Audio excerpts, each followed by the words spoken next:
Hey, this is an update on my project of building the African Auxiliary Corps of Pioneers for my Desert Brits.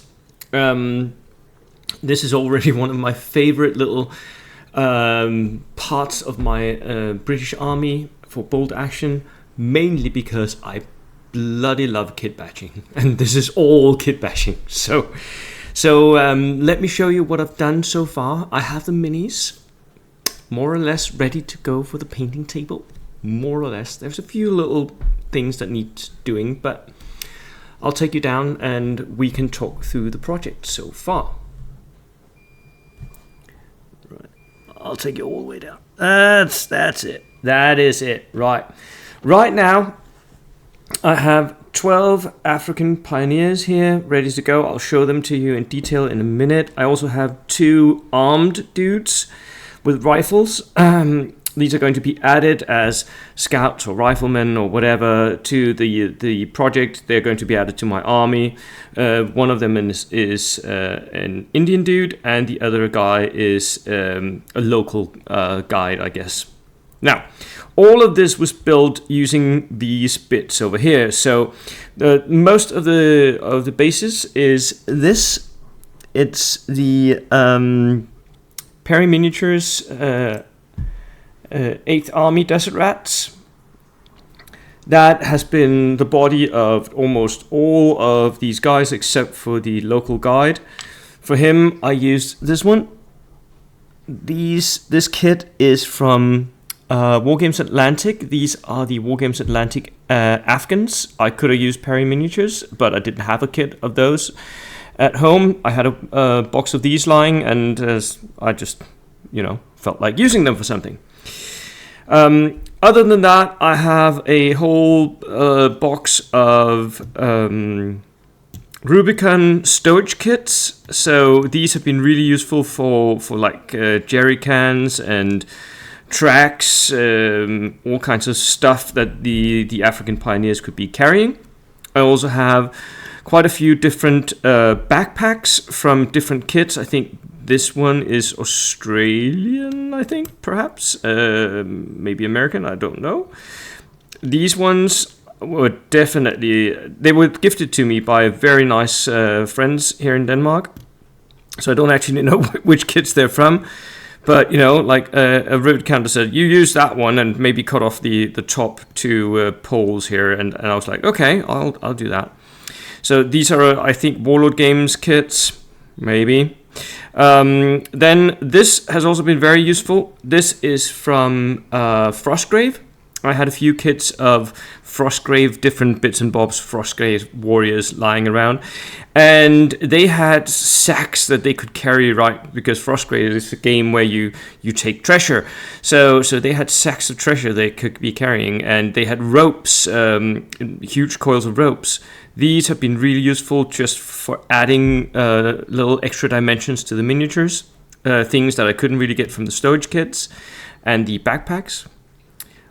Other than that, I have used quite a bit of these. These are Perry Miniatures American Civil War hats. So hats for the Confederates, mostly for American Civil War. And you know what?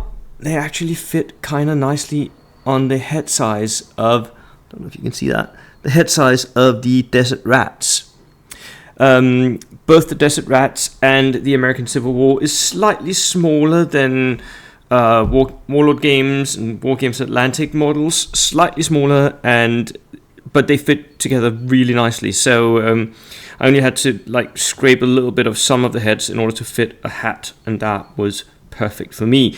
Because the other thing I could have done was to get, because most of these African Pioneer Corps, Auxiliary Pioneer Corps, they were issued with slouch hats, like the ones that the Gurkhas, the Australians, other kinds of Empire troops had. Although the few pictures I have, some of them are wearing their hats, some of them are not. So I was like, yeah, I'll put in a few hats, but I didn't want them to be too uniform. I didn't want them to be too Gurkha-like or whatever. I wanted them to stand out a bit, so I just used these American Civil War hats. The last bit that was really important for me was this bit here, which is a little bit of Zulu War stuff. So, for instance, here we have a Zulu club, war club, and here we have an assegai, a Zulu spear. These were gifted to me by a friend here in Denmark, Kaspar, you've seen him on the channel, who was doing a Zulu War project. Now, the most important bit for me was to get a few heads that were African, like African looking. I didn't want heads that were too European looking, and the desert rats, they were, for me, they are slightly more European looking in the facial features. So I wanted something that was recognizably African, preferably something that had the curly African hairdos, so that I could paint that up. That would look really cool, I thought. So that was what I mixed up. I often took like peri-miniature 8th Army bodies, gave them arms that were a mix of these arms from the box, so that they had rolled up sleeves from the desert rats, and maybe the lower arms of these Zulu War things. I also used a lot of other arms from my American kits and from everything else. Even my partisans had to give in a few arms, because I needed arms that were in different positions, holding different things, and I just looked through my huge collection for the arm that fit what I wanted the pose to be. Then added the hat or a Zulu head and a lot of boxes on the back, and this is what we get. So I wanted to detail show you now some of the miniatures. I'm going to pull it up so that I can actually see what I'm doing. So this first guy here is a guy sitting with a slouch hat on, and on his back he's got a Rubicon stowage something. It fit almost perfectly on his back. I used the arm of an 8th Army rifleman who was carrying his rifle over his shoulder. So it had a strap, so it looks like he is carrying that strap. The other arm here looks like he is wiping his mouth or wiping sweat from his face, because it's so hot and it's heavy gear. And that was also from the 8th Army kit. It was from one of the guys holding an AT rifle or something, where he's protecting his face from the flashback. So it looks really cool together. This was the first one that I collected and finished. Looks brilliant. This one here, I wanted a few of them who could potentially fight in close combat, right? So I wanted a few spears, I wanted a few poses that were a little bit more dynamic, and this one here is running with his spear thrust out. This one I gave a Zulu head. You can see that it's slightly larger than the other heads.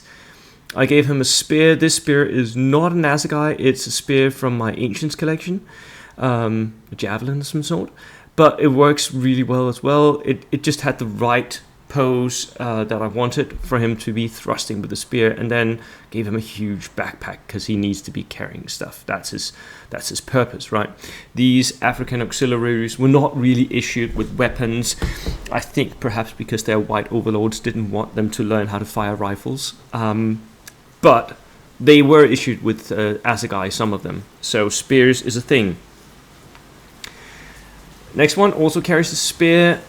In one hand he's carrying a bucket, because he's definitely just slugging along. This bucket was from a Napoleonic kit. I used the arm and the bucket from that kit, just filed it down a little bit so it looks more like what I wanted it. Used another arm from the same kit and just gave it a hand with a spear and an African head. Works. You can see already that I haven't based these yet. That is the final thing I need to do before starting the paint process. Unfortunately, I ran out of circular bases, so yeah, I'm gonna have to get more of those. Always run out of bases. This next guy is clearly dragging along a piece of heavy equipment. This is a machine gun.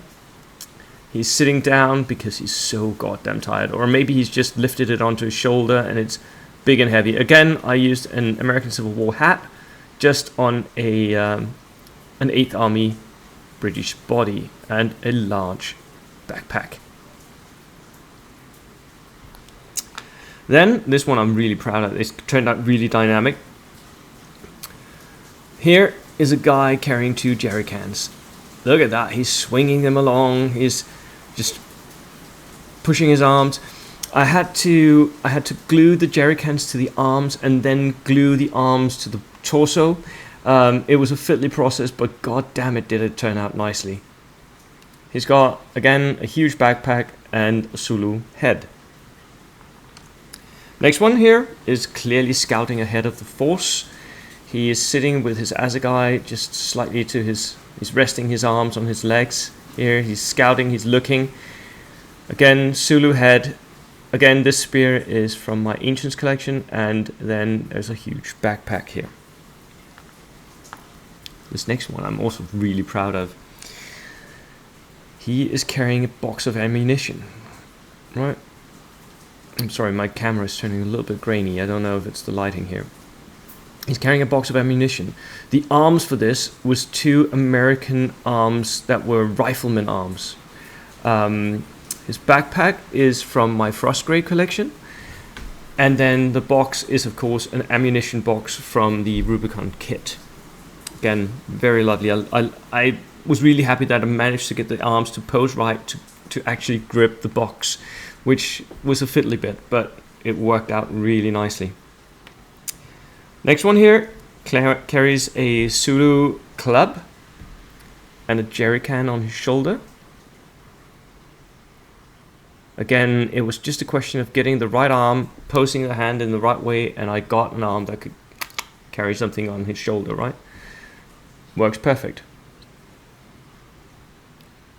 Then I have one which is actually using one of those sacks that I showed you before. So here he is. He is gripping the sack. The sack is slung over his shoulder and he has a jerry can in the other arm. He's clearly also flustered and hot. His hat has a little bit of a pullback here in front. I have a guy sitting here. Unfortunately, he had a set of tracks, such a set here, but it broke off during painting. I was spray canning and the miniature knocked over. It broke off. I'm going to have to glue that again. But again, you know, just a couple of arms. Again, I'm using that rifle arm with the rifle snipped off. Works perfectly for someone carrying something heavy. Another guy with a jerry can slung over his shoulder.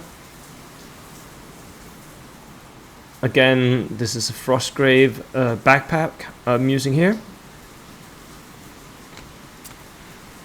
Here we have a guy with assegai, and he's carrying something from an artillery kit, from a Napoleonic kit as well. He's clearly fiddling around because the stuff on his shoulder, it doesn't really fit, and he is messing around with putting like things on his shoulder. The backpack here, I've added a bunch of rope to it just to give a little bit more visual interest.